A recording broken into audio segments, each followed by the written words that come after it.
പരമ്പൊരുളായ ഭഗവാനെ, ഈയുള്ളവന്റെ അഷ്ടമസുതനായി അവതരിച്ചിരിക്കുന്നത് ആരാണെന്ന് അടിയനറിയുന്നു.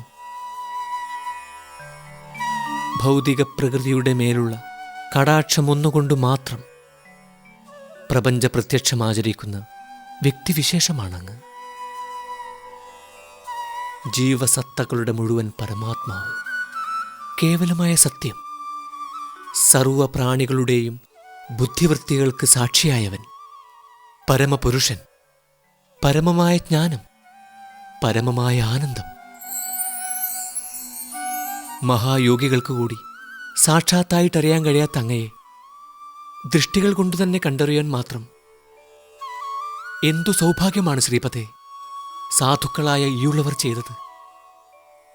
അദൃശ്യമായിരിക്കുന്ന ചിദാനന്ദ രൂപമേ, അങ്ങയുടെ മോഹനരൂപം ഈയുള്ളവന് നേത്രഗോചരമാക്കിയതിൻ്റെ കാരുണ്യാതിശയം അവർണ്ണനീയം.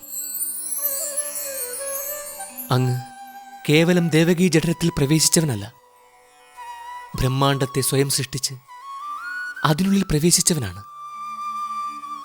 അങ്ങയുടെ പാദപത്മഭക്തന്മാരായ ഈയുള്ളവരോടുള്ള പ്രേമാവേശ നിമിത്തം പുത്രനായി അവതരിച്ച നിരാകാര ബ്രഹ്മാണ്ടമൂർത്തെ നമോവാകം.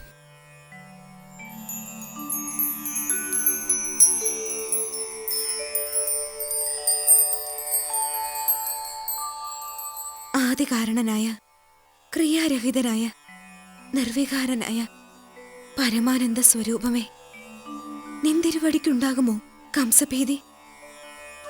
മഹാപ്രളയത്തിൽ പോലും നശിക്കാതിരിക്കുന്നവനെ അങ്ങയെ നിഗ്രഹിക്കാൻ എങ്ങനെ ഭോജരാജന് കഴിയും? ആകയാൽ കാലത്തിന്റെ നിയന്താവായ നിർഭയ മഹാപുരുഷോ, പുത്രഭാവത്താൽ ഇവളിൽ അവതരിച്ച അങ്ങ് മാനവ ശിശുവായി തന്നെ ഇവളോടൊപ്പം വസിച്ച് ഈയുള്ളവരുടെ സംസാര ദുഃഖം അകറ്റിത്തന്നാലും ഈ 7-14 ലോകങ്ങളും ഉദരത്തിൽ പേറുന്ന ചിന്മയ സ്വരൂപനെ ഭവാനുഭൂജാതനാകാൻ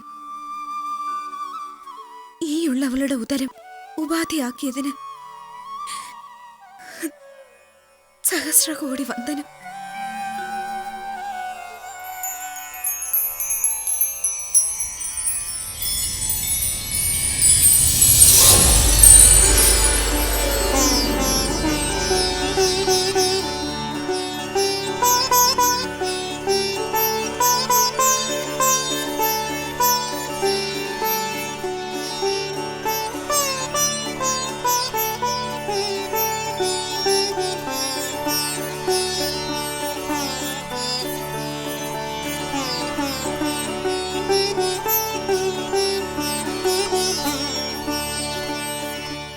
പ്രിയജനനി, അവിടുത്തെ പ്രാർത്ഥന നാം സ്വീകരിച്ചിരിക്കുന്നു.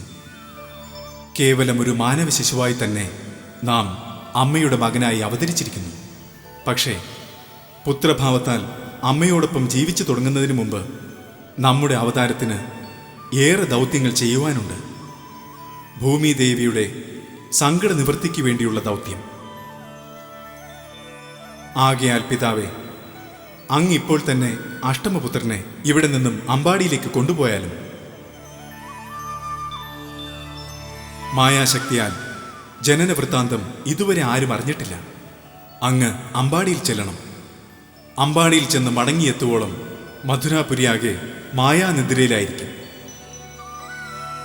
ഇവിടെ നാം അവതരിച്ചു കഴിഞ്ഞതും അമ്പാടിയിൽ യോഗമായാദേവി നന്ദഗോപസുതയായി അവതാരം കൈക്കൊണ്ടു കഴിഞ്ഞിരിക്കുന്നു. അങ്ങ് അഷ്ടമപുത്രനെ അമ്പാടിയിൽ യശോദാദേവിക്കരികിൽ കൊണ്ട് കിടത്തി പകരം അവിടെ അവതരിച്ചിരിക്കുന്ന പെൺകുഞ്ഞിനെ ഇവിടേക്ക് ആനയിച്ചാലും അങ്ങയുടെ സുഗമമായ യാത്രയ്ക്ക് വേണ്ടി കാൽ ചങ്ങലകളോ കാരാഗ്രഹ ബന്ധനമോ ഒന്നും പ്രതിബന്ധങ്ങൾ സൃഷ്ടിക്കില്ല. ശ്രേഷ്ഠ പിതാവേ, നമ്മുടെ മാതാവേ, അവതാര ലക്ഷ്യം സാധ്യമാക്കുന്നതിനായി അങ്ങ് കാരാഗ്രഹത്തിൽ മടങ്ങിയെത്തുന്ന നേരം തന്നെ ഇപ്പോഴുണ്ടായ വെളിപാടുകളെല്ലാം മായാശക്തിയാൽ അങ്ങ് വിസ്മരിക്കും. അഷ്ടമസന്താനം ഒരു ആൺകുഞ്ഞായിരുന്നു എന്നും കംസഭീതിയാൽ അവനെ അമ്പാടിയിലേക്ക് മാറ്റിയെന്നും മാത്രമേ നിങ്ങൾ ഇരുവർക്കും ഓർമ്മയുണ്ടാകൂ. ലോകത്തിനു മുന്നിൽ അഷ്ടമസന്തതി ഒരു പെൺകുഞ്ഞ് തന്നെ ആയിരിക്കട്ടെ. കാലമാകുമ്പോൾ ആ രഹസ്യം സ്വയം വെളിപ്പെട്ടുകൊള്ളും. ഉണർന്നാലും